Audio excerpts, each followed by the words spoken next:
మన తెలుగు సినీ ఇండస్ట్రీకే ఎప్పటికీ మర్చిపోలేని ఒక క్లాసిక్ అనేది కూడా ఇచ్చారు. అంటే ఇప్పటికీ మర్చిపోయిన క్లాసిక్ అంటే చాలా ఉన్నాయండి. చాలా ఉన్నాయన్న. కాకపోతే ఏందంటే ఇప్పుడున్న జనరేషన్ వాళ్ళు ఒక క్లాసిక్‌గా గుర్తుపెట్టుకునే వాటిలల్లో సో ఇది. ఈ మూవీ. అది ఓకే. కూడా మీ సెకండ్ మూవీ. హ్మ్. జర్నీ అసలు ఎట్లా స్టార్ట్ అయింది? ఆ స్టోరీ ఒక మెయిన్ మోటో ఏంటి దాని వెనకాల? యాక్చువల్‌గా అండి 'కొత్త బంగారు లోకం' తర్వాత ఈ సినిమా అని అనుకోలేదండి. ఓకే. ఆహా! ఆహ్, వేరే చాలా ఐడియాస్ ఉంటాయి కదా! ఏ ఐడియా చేద్దాం, ఎలా చేద్దాం అని అనుకుంటా ఉన్నాం అనమాట. కానీ తర్వాత సంక్రాంతికి ఇంటికెళ్తున్నాను. హ్మ్. కరెక్ట్‌గా దుర్గగుడి దాటుతున్నాను. అప్పుడు మార్తాండ వెంకటేష్ గారి నుంచి ఫోన్ వచ్చింది. ఓకే. ఇలాగా నాగార్జున గారికి ఏదైనా కథ ఉందా అని. అంటే ఇప్పుడు సడన్‌గా ఏదో నేనేంటంటే వరుణ్ సందేశ్ ఇలాగా ఓ 16 ఏళ్ళు, 17 ఏళ్ళు అలాంటి ఒక సినిమా చేశాను.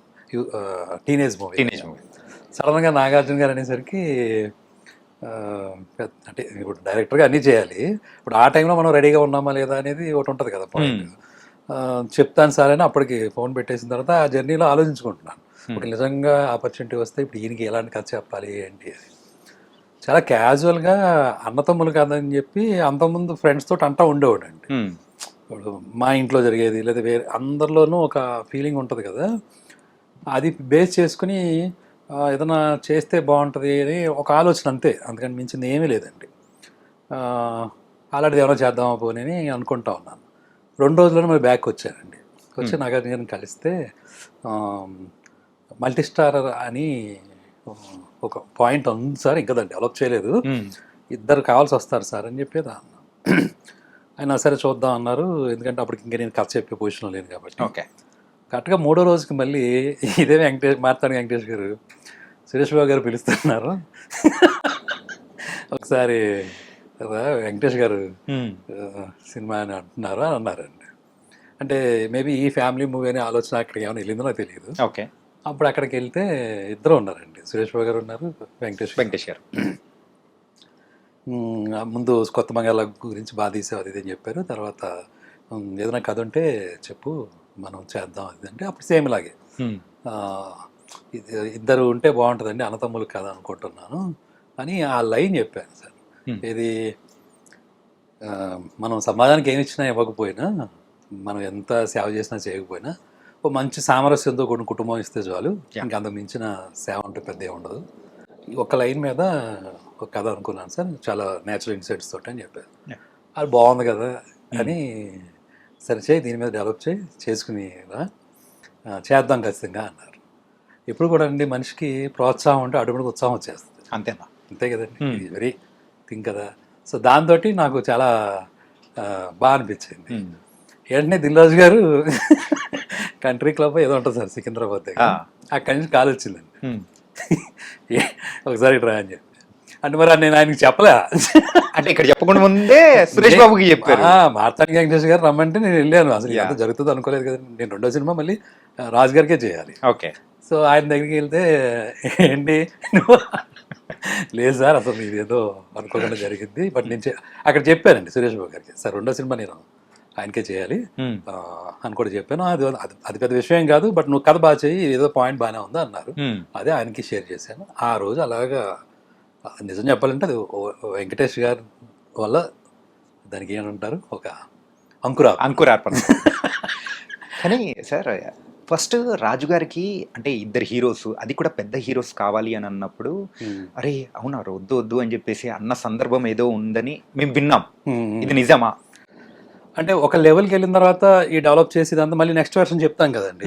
అప్పుడు వెంకటేష్ గారికి మళ్ళీ చెప్పినప్పుడు ఆయన అన్నారండి, ఇది ఏదో చిన్నగా తీసుకుంటే కాదు, గుండం కథలాగే చేస్తేనే బాగుంటుంది, పెద్ద హీరోలు అయితేనే బాగుంటుంది. ఇప్పుడు నేను నాతో పాటు ఓ పవన్ కళ్యాణ్ లేకపోతే ఒక ఇలాగా అని ఆయన నోట్ అంటేనే 2-3 పేర్లు వచ్చినాయి. నా పరిస్థితి ఎలా ఉంది తెలుసా మీకు? చెప్పండి సార్. అంటే మనం ఎప్పుడు ఊహించిన పేర్లన్నీ వస్తున్నాయి. That is one thing. రెండోది దానికి తగ్గట్టుగా చేయాలన్నా కసి ఉంటుంది కదా ఆటోమేటిక్గా. సో ఆ విషయం నేను రాజు గారికి చెప్పాను. ఓకే. ఇలాగ వెంకటేష్ గారు కూడా చెప్తున్నారండి.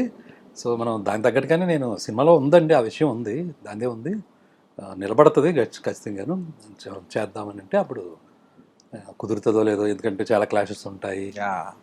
ఉంటాయి కదండి ఇంకా సాధారణంగా బిలీఫ్ సిస్టమ్స్లో. కానీ సార్ మీరు ఆ మూవీ ఇద్దరు స్టార్స్తో తీయక ముందు కంపేర్ చేసుకుంటుంటే ఒక 10-15 ఇయర్స్ ముందు వరకు కూడా ఒక ఇద్దరు స్టార్స్ కలిపి చేసిన మూవీస్ చాలా అంటే రేర్. ఏదో క్యామియో ఇచ్చేసి వెళ్ళిపోవడం అనేది చూస్తాం తప్ప అది ఇద్దరు స్టార్స్ ఉండి చేయడం అంటే అప్పట్లో పెద్ద హాట్ టాపిక్ అనేది కూడా నడిచింది. అదే ఓ మీ మీద కూడా ఒక స్పెక్యులేషన్ అనేది కూడా ఊహించని అంటే రీతిలో పెరిగిపోయే ఉంటుంది కదా అదే ఆ సిచ్యువేషన్ హ్యాండిల్ చేయడం, అది కూడా సెకండ్ మూవీకే. అంటే అది ఎప్పుడు ఆ ధైర్యం వచ్చిందంటే మహేష్ బాబు గారు ఎప్పుడైతే వచ్చారో నాకు అసలు చాలా ధైర్యం వస్తుంది. ఎందుకంటే ఆయనతోటి సినిమా చేసిన అనుభవం వాళ్ళు చెప్పాలండి. ఓకే. వాళ్ళకు తెలుస్తుందండి ఆయన ఎంత ఎలాగా చూసుకుంటారో, ఎలాంటి బలాన్ని ఇస్తారు అనేది. సో దట్స్ సరే ఏం చెప్పిచ్చారు సార్ మహేష్ బాబు గారిని? ఏం చెప్పి ఇది అది అది అది చాలా విచిత్రంగా జరిగిందండి. మళ్ళీ రాజు గారి దూకుడు సెట్కి తీసుకెళ్ళారు. ఇలా మహేష్ బాబు గారికి చెప్పాను అని చెప్పేసి నాకు ఇంకా ఇంకా బాగా అనిపించింది అండి. ఓకే, ఎందుకంటే ఆ కథ ఊహించుకోవడంలో వెంకటేష్ గారు మహేష్ బాబు గారు బాగుంటుంది అని చాలా కాన్ఫిడెంట్గా వెళ్ళాను. చాలా 15 minutes చెప్పానండి అంతే. ఓకే. చిన్న చిన్నగానే చెప్పానండి. ఈ సినిమా ఏంటో విచిత్రంగా అందరికీ కొద్ది కొద్దిగా చెప్పడం ద్వారానే ఓకే అవుతూ వెళ్ళిపోయింది. అంటే కంప్లీట్ స్టోరీ అసలు అంటే కంప్లీట్ స్టోరీ లేదని కాదు, అంటే ఫస్ట్ చెప్పేటప్పుడైనా కానీ అంటే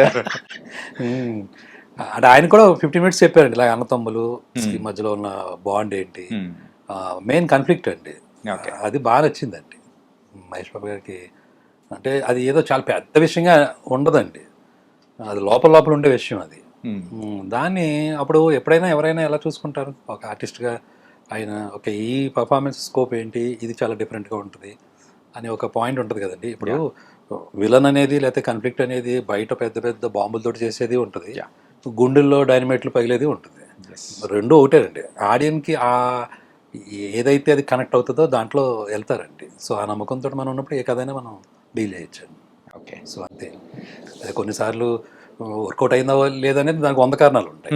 బట్ బేసికల్గా ఒక కథ అనుకుని రాసేటప్పుడు ఆడియన్ పాయింట్ ఆఫ్ వ్యూ అయితే కనుక తనకి ఏ కాన్ఫ్లిక్ట్ అయినా తను దాంట్లోకి వెళ్తాడండి, మనం కరెక్ట్గా చెప్పగలిగితే కనుక అది కూడా ఈక్వల్గా ఫీల్ అవుతారు. ఈక్వల్గా ఫీల్. సీతమ్మ వాకిట్లో సిరిమల్ల చెట్టు అసలు ఆ టైటిల్ పెట్టాలని ఎలా అనిపించింది సార్?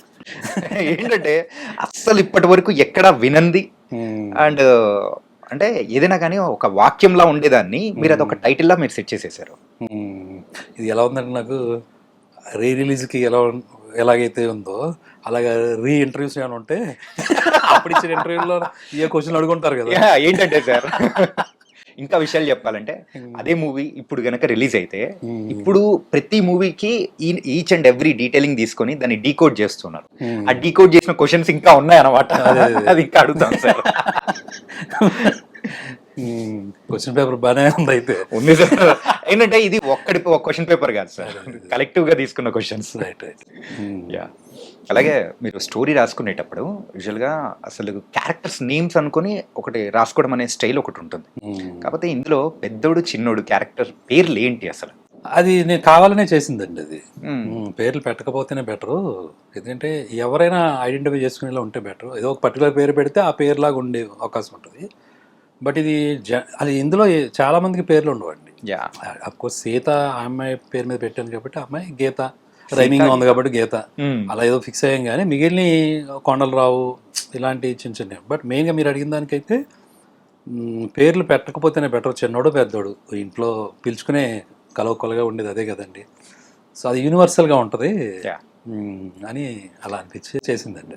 మంచోడంటే ఇప్పటికీ ఎప్పటికీ రేలంగి మామయ్య అని డిసైడ్ అయిపోయేలా చేశారు. అసలు ఆ క్యారెక్టరైజేషన్ ప్రకాష్ రాజ్ గారిని సెట్ చేయాలని ఎలా అనిపించింది సార్?